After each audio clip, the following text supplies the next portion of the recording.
I walked into my daughter's room and found my mother-in-law injecting her with something, whispering, "This will make you forget mommy." Patricia had already given Lily 3 doses before I caught her. The pediatric neurologist confirmed it while showing me my daughter's brain scans, pointing to damage patterns consistent with repeated benzodiazepine exposure mixed with scopolamine, an amnesia drug. My 4-year-old had stopped recognizing my face 2 weeks ago, started calling me the lady instead of mama, ran to Patricia's arms whenever I tried to hold her. I thought it was a phase. Then I came home early from my nursing shift and found my mother-in-law with a syringe in Lily's arm, whispering about erasing me from her memory. What I witnessed wasn't the beginning. It was the final dose in a months-long plan to make my daughter forget I existed. Patricia smiled when I screamed, didn't even try to hide the needle, just calmly said Lily didn't need a mother who worked night shifts anyway. Behind her on the dresser sat 3 more pre-filled syringes next to the jewelry box my husband claimed his mother gave Lily for her birthday. I grabbed my phone to call 911. Patricia was faster. She dialed my husband first. David answered immediately, and Patricia's voice transformed into something fragile and terrified. She told him I'd attacked her unprovoked, that I was acting violent and unstable, that she feared for Lily's safety. I could hear David through the speaker, already believing every word, already angry at me without question. He told his mother to lock herself and Lily in the bedroom until he arrived. Patricia's eyes locked on mine while she performed her victim act. When she hung up, she picked up Lily's limp body. My daughter was barely conscious, drugged into compliance. I tried to take her, but Lily cried and reached for Patricia, calling her mama. That word destroyed me. Patricia had been conditioning her, training her to see grandmother as mother while systematically poisoning her memories of me. I demanded answers. What was in those syringes? Patricia rocked Lily in the chair and hummed a lullaby, completely ignoring me. A car door slammed outside. David had been 20 minutes away at his office. He was here in 5. That meant he'd been close, waiting. This whole thing was coordinated. I grabbed the 3 syringes from the dresser and ran downstairs. David burst through the door looking murderous, demanding to know what I'd done to his mother. I showed him the syringes, tried to explain what I'd witnessed. He slapped them from my hand. They scattered across the hardwood floor, evidence rolling under furniture. David told me I was having a breakdown, that I needed to leave immediately before he called police. Patricia appeared at the stairs holding our unconscious daughter, and David's face softened. He told his mother to take Lily somewhere safe. I blocked the staircase, said Lily needed a hospital, not Patricia's house. For 1 second, David looked at our daughter's limp form and I thought he'd listen. Then Patricia spoke in that wounded, trembling voice. She claimed I'd been making accusations for weeks. Told David I'd confessed to her last month about losing my mind from work stress. I never said that. Never said anything close. But David believed her instantly. He always believed her. He grabbed my arm, dragged me from the stairs while Patricia walked out with my daughter. I screamed for him to stop her, to look at the syringes on the floor, to see what was really happening. He held me back while his mother drove away with Lily. When her car disappeared, David released me and told me to pack a bag. He wanted me gone tonight. I picked up the syringes with shaking hands. 3 vials of clear liquid that had been destroying my daughter's brain. David said they were probably vitamin B12, that his mother mentioned Lily getting sick lately and needing immune support. Another lie I'd never heard until this moment. Lily had been perfectly healthy. When had Patricia supposedly told him this? He said a few weeks ago during my night shifts. Patricia had been planting seeds, building her narrative, preparing for this exact moment. David's phone buzzed. He showed me Patricia's text.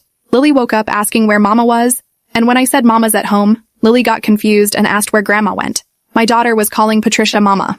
David showed me like it proved I was the problem instead of proving everything I'd said. I grabbed my medical bag and found instant drug test strips. If I could test Lily's urine, I could prove she'd been drugged. David blocked my path, said I wasn't going near Lily in my current state. What state? The state where I was acting paranoid and aggressive toward his mother, making wild accusations without evidence, clearly having some kind of mental health crisis. Every phrase sounded rehearsed. Patricia had been feeding him these exact words for weeks, preparing him to choose her over me. I needed to reach Lily before Patricia gave another dose or disappeared with her completely. I told David I was leaving for his mother's house. If he tried stopping me, I'd call police myself. He stood in front of the door and said if I showed up there, he'd have me arrested for harassment. His mother was afraid of me. I'd supposedly threatened her before. What threats? When? David couldn't provide details. Just repeated that Patricia felt unsafe around me and I needed to stay away. My phone was in David's hand. I asked for it back to at least call my sister. David scrolled through my recent calls, face darkening. He asked why I'd called Patricia's doctor's office 3 times yesterday. I'd been trying to learn if Patricia had prescriptions that might explain the syringes. The receptionist wouldn't tell me anything. David said this proved I'd been harassing his mother and her medical providers, that I was obsessed. He returned my phone but kept my car keys. I called Vanessa. She arrived 20 minutes later and found us in a standoff. I showed her the syringes. She was a pharmacist, recognized immediately that something was wrong. She told David this wasn't B12. The viscosity and presentation were wrong. These were custom compounds from a specialty pharmacy. David claimed maybe Patricia got them from a wellness clinic. Vanessa asked for documentation. David had none. Vanessa bagged the syringes and said we were taking them to the hospital lab for analysis. David tried to refuse, but Vanessa went cold. She told him if he stopped us, she'd call police herself and report child endangerment. We drove to my hospital. Vanessa's colleague ran a rush analysis. 40 minutes later, the lab tech emerged looking disturbed. The primary compound was high-dose benzodiazepine mixed with scopolamine, not any standard medication. This was specifically formulated for memory suppression. He asked where we got these. I told him my mother-in-law had been injecting my 4-year-old daughter. He picked up his phone. He was legally required to report this. Within 30 minutes, I was explaining everything to a CPS investigator named Nina Hartwell. She listened without interrupting, taking notes. She asked for evidence beyond the syringes and my testimony. I showed her videos from the past weeks, Lily looking at me with total confusion, calling Patricia Mama, referring to me as the lady. Nina's jaw tightened. She asked where Lily was now. At Patricia's house with David. Nina called her supervisor, stepped out briefly, returned and said officers were heading there immediately for a welfare check. They'd secure Lily and transport her for medical evaluation. I asked to go with them. Nina said my presence might escalate things. I needed to wait. 2 hours passed. Nina returned with an update. Officers encountered resistance. David initially refused entry, claiming no warrant was needed. They explained welfare checks don't require warrants when child endangerment is reported. Patricia finally allowed them inside, but said Lily was sleeping and shouldn't be disturbed. Officers insisted. They found Lily in Patricia's bedroom, unconscious, with another syringe on the nightstand. Paramedics were called. Patricia claimed it was children's melatonin for sleep troubles. Officers secured the syringe as evidence. Lily was being transported to this hospital right now, 3 floors below us. I stood to go see her. Nina stopped me. CPS protocol required evaluation before allowing contact given conflicting parental statements. They were keeping me from my daughter while she was in the ER. I didn't care about protocols. I took the stairs down, found Lily's room. She was unconscious, so small in that hospital bed. I went to her side, took her hand. The nurse asked who I was. Lily's mother. She checked her clipboard. No visitors allowed except authorized personnel. I explained I worked here.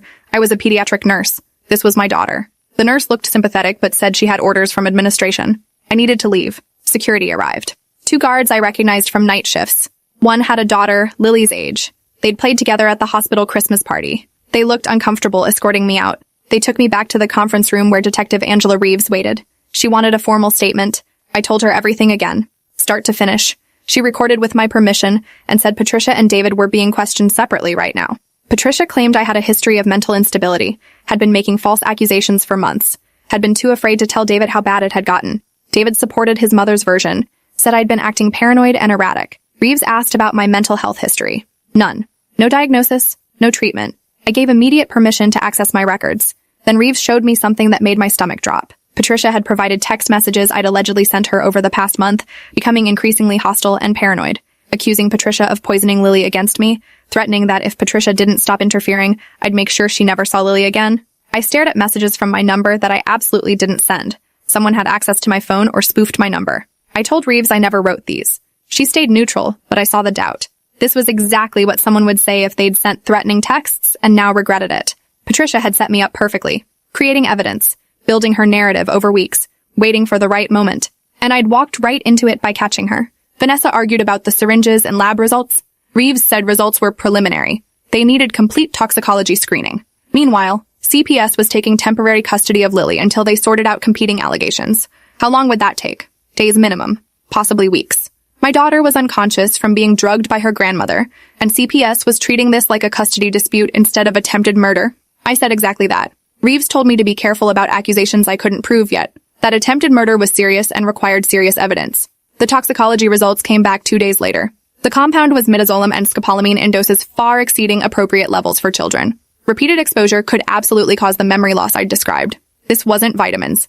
This was a deliberately formulated amnesia cocktail requiring pharmaceutical knowledge to create. Detective Reeves called me back. Patricia had been arrested and charged with child endangerment and administering harmful substances. But Patricia claimed she got the injections from a wellness clinic specializing in alternative treatments for children with behavioral issues. A doctor there supposedly told her these would help Lily be less attached to me and more independent. Some children had unhealthy attachments to their mothers that needed chemical balancing. Reeves asked if I believed this. Absolutely not. No legitimate doctor would prescribe amnesia drugs to break a mother-child bond. Reeves showed me Patricia's phone records. She'd been in contact with someone named Dr. Raymond Ashford for 6 months. He ran the Maternal Transition Institute, claiming to help families restructure unhealthy parenting dynamics. His website discussed children overbonded with biological mothers to the detriment of other relationships. Their treatments supposedly redistributed attachment appropriately across family members. Insane pseudoscience presented in professional medical language. They were investigating Ashford, but he claimed doctor-patient confidentiality, refusing information about Patricia's treatment. They needed a warrant. How long? Filed that morning. Expected within 2 days. Patricia had been released on bail posted by David. She was ordered no contact with Lily but free to go home. David had bailed her out after everything revealed. Reeves said David still supported his mother, claiming she'd been manipulated by Ashford into thinking she was helping. Lily woke up on day 3. I was finally allowed to see her with CPS supervision. She opened her eyes, looked around confused, then her gaze landed on me. For one horrible moment, nothing, just staring like I was a stranger. Then something shifted and she said mama uncertainly, testing the word.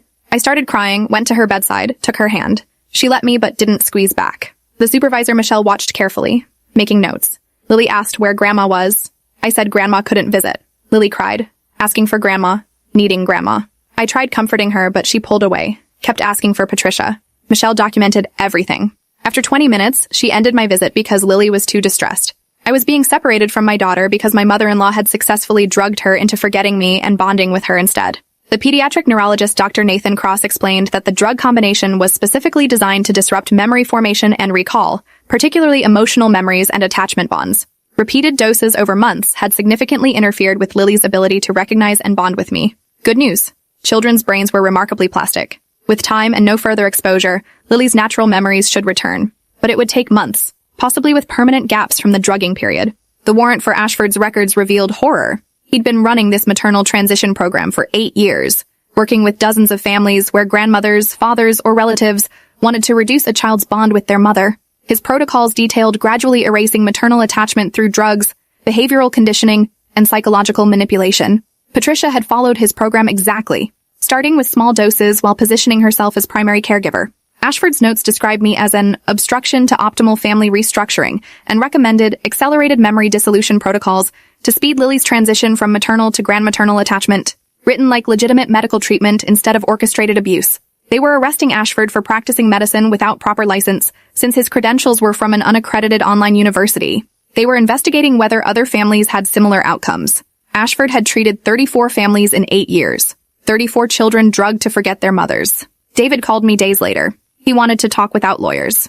We met at a coffee shop, Vanessa with me for support. David looked destroyed. He'd been going through his mother's things and found a journal documenting her entire plan. Pages detailing her belief that I was a bad mother, that Lily deserved better, that Patricia could provide the stable full-time care I couldn't while working. The entries started 2 years ago when Lily was 2. Patricia had been planning this since then. David showed me photos of entries. 6 months ago, she'd found Ashford's program. Exactly what she needed to save Lily from my inadequate parenting. 3 months ago, her first test dose. Lily seemed confused but not distressed. Confirmation the treatment worked gently. The day before I caught her, ready for final phase.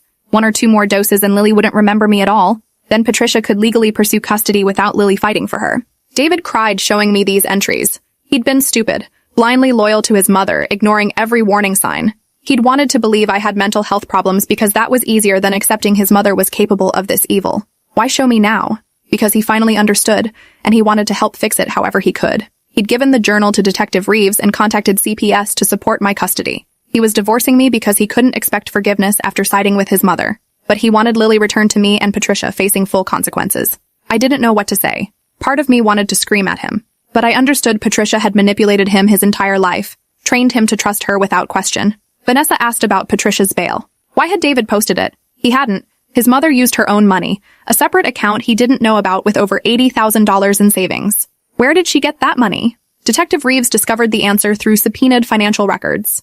Patricia had been running a consulting business for 15 years, advising other grandmothers and family members on gaining custody from parents Patricia deemed unfit. She charged $5,000 per consultation, had worked with over 40 families.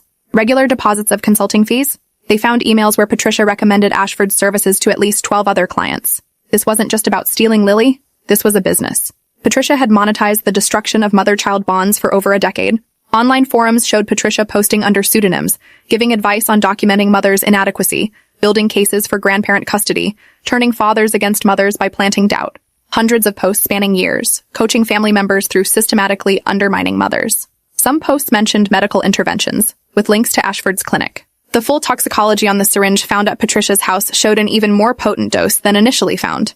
Dr. Cross reviewed the levels and said if Patricia had administered that dose, it could have caused permanent neurological damage. She wasn't trying to make Lily forget me temporarily. That dose could have destroyed Lily's ability to form secure attachments ever again. Patricia was willing to permanently damage her granddaughter's brain to win. Charges were upgraded to attempted grievous bodily harm and child abuse with intent to cause serious injury. Ashford was charged as accomplice. His clinic shut down, assets frozen. The medical board investigated how he'd operated 8 years unreported. Part of the answer, families thought they were receiving legitimate care. Grandmothers and fathers bringing children genuinely believed his credentials and claims that maternal overbonding was treatable. They'd wanted to believe because it justified taking children from mothers they disliked.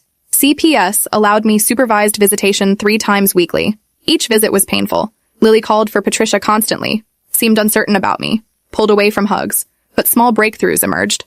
4th visit. I brought her favorite stuffed elephant she'd slept with since age 1. When she saw it, something flickered. Recognition maybe. Familiarity.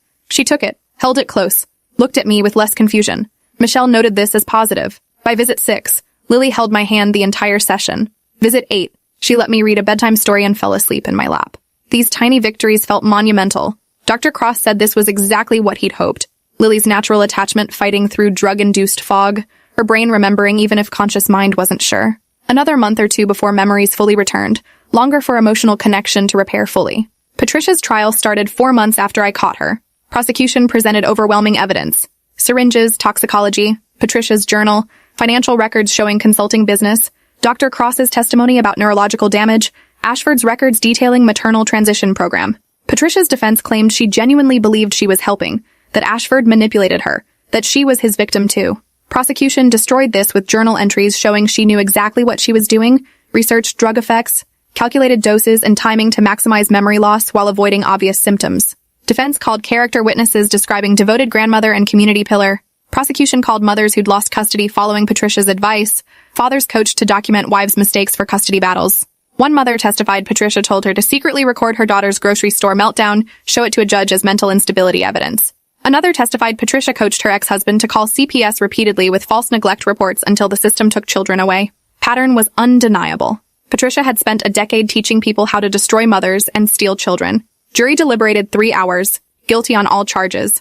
Patricia showed no emotion. David wasn't in the courtroom. He couldn't watch his mother convicted even knowing she deserved it. Ashford's trial resulted in guilty verdicts on 23 counts. Records showed similar programs for other family restructuring types, helping fathers alienate mothers, step-parents replace biological parents, adoptive parents erase adopted children's birth family memories, over 60 families treated in 8 years, at least 40 children drugged. Most families now investigated by CPS. Patricia's sentencing hearing was packed. Mothers whose children she'd helped steal, fathers manipulated by her advice, grandparents who'd paid for consultations and regretted it. I sat front row with Vanessa and David. Lily was with Dr. Okoye, too young for this. Prosecutor requested maximum 18 years given severity and number of families harmed. Defense requested leniency based on age and lack of prior record. Judge asked if Patricia wanted to speak. She stood, smoothed her hair, faced the courtroom. I expected apology. Instead, she said she'd devoted her life to helping families, was sorry the court didn't understand her work's importance. Children needed stability and proper care. Sometimes that meant restructuring unhealthy attachments. She'd helped dozens of children find better homes with superior parenting family members. She was proud of that work. She loved Lily and only wanted what was best. She looked directly at me during this. No remorse in her eyes, just conviction she'd been right. Judge's response was cold. Patricia had caused immeasurable harm, monetized child abuse and called it help. Complete lack of remorse proved she remained dangerous. Sentenced to 15 years, no parole possibility for 10. Patricia would be 73 at first eligibility. She'd likely die in prison. Patricia's expression finally cracked hearing the sentence. Real tears, not manipulative ones. Understanding consequences for the first time. Security led her out in handcuffs. David put his head in his hands and cried. I felt nothing. No satisfaction, no relief, just exhaustion. 2 years later, Lily was 6. Her memories from before drugging had mostly returned, though gaps remained she'd never recover. Couldn't remember her 3rd birthday or our mountain vacation when she was 3. Those memories chemically erased before long-term consolidation. But she remembered me as mother now, trusted me completely, showed healthy attachment. We still saw Dr. Okoye twice monthly. Lily sometimes had nightmares about needles or being lost, unable to find me. Manifestations of trauma even without conscious memory of details. I'd explained in age-appropriate terms that Grandma made bad choices and had to go away, that Grandma had been sick in her brain in ways that hurt people. Wasn't Lily's fault, and she was safe. Lily asked if Grandma would come back. Not until Lily was grown and could decide for herself. Lily said she didn't think she'd want to see Grandma because Grandma had been scary. I told her she never had to see anyone who made her unsafe. David and I finalized divorce. He paid support and had supervised visitation every other weekend. His relationship with Lily was complicated by Patricia association, but he was working on it with his therapist. Lily gradually warmed to seeing him. David had completely cut contact with Patricia, written her a letter saying he'd never forgive her. Investigation into Patricia's business led to 17 other criminal cases across 6 states. CPS reviewed hundreds of custody arrangements influenced by her advice. Some children returned to mothers. Others too old or had formed stable attachments. Forcing change would be traumatic. Legal and psychological aftermath would take years. Several mothers whose children were permanently taken contacted me to form a support group. We met monthly, sharing experiences, supporting each other through complex grief of losing time with children to Patricia's scheming. Some got children back but struggled with damaged relationships. Others lost children permanently, learning to live with that loss. We all carried anger at a system allowing Patricia to operate so long, believing her act while ignoring mother's warnings. I started working part-time instead of full-time to spend more time with Lily. Financial strain was worth rebuilding our bond and creating new memories to replace stolen ones. We did ordinary things. Baking cookies, going to parks, reading bedtime stories. Each normal moment felt precious because I'd almost lost the chance. Lily started kindergarten and thrived. Teacher had no idea what we'd been through unless noticing Lily clung too tightly during drop-off or needed extra reassurance I'd be there for pickup. Dr. Okoye said these attachment behaviors were normal given experience, would likely fade as Lily grew confident in my consistent presence. Patricia sent letters from prison I returned unopened. Prison chaplain asked if I'd meet Patricia for her rehabilitation program. I declined. Whatever healing Patricia needed didn't require my participation or forgiveness. Dr. Okoye supported this, saying I had no obligation to provide closure to someone who'd tried erasing me from my daughter's mind. 3 years after conviction, Lily was 7 and doing well. 2nd grade, friends, loved soccer and art. She rarely mentioned Patricia, and when she did, it was factual, not emotional. Grandma was the person who made bad choices and went to prison. Simple understanding without processing all details yet. Dr. Okoye said we'd have complex conversations when older about drugging and memory manipulation. For now, we focused on healthy present and future. I wrote this when Lily was 12, old enough to have input on sharing our story publicly. She said yes, wanted other children and mothers to know they weren't alone. Wanted people understanding grandmothers could be abusers. Not all family was safe. You could survive even when someone tried erasing you. Patricia took 2 years of our lives and tried taking everything. She failed. Lily remembered me, loved me, chose me every day. We built a life that wasn't perfect but genuinely ours, filled with normal joys and challenges and occasional therapy processing lingering trauma. We survived pharmaceutically induced parental alienation and came out stronger. If you're reading this and recognizing your situation, know it's not in your head. Document everything. Trust instincts. Seek help from believers. The system won't always protect immediately, but evidence accumulates and truth emerges. Fight for your child when it feels hopeless. They need you fighting even when they can't remember why. Your bond is stronger than any drug, any manipulation, anyone trying to destroy it. Keep showing up, keep loving, keep providing stability and safety they need to heal. Their brain will remember you even when conscious mind doesn't. That saved us. It can save you too. Thanks for hanging out till the end. If you want more stories, make sure to subscribe and leave your take below.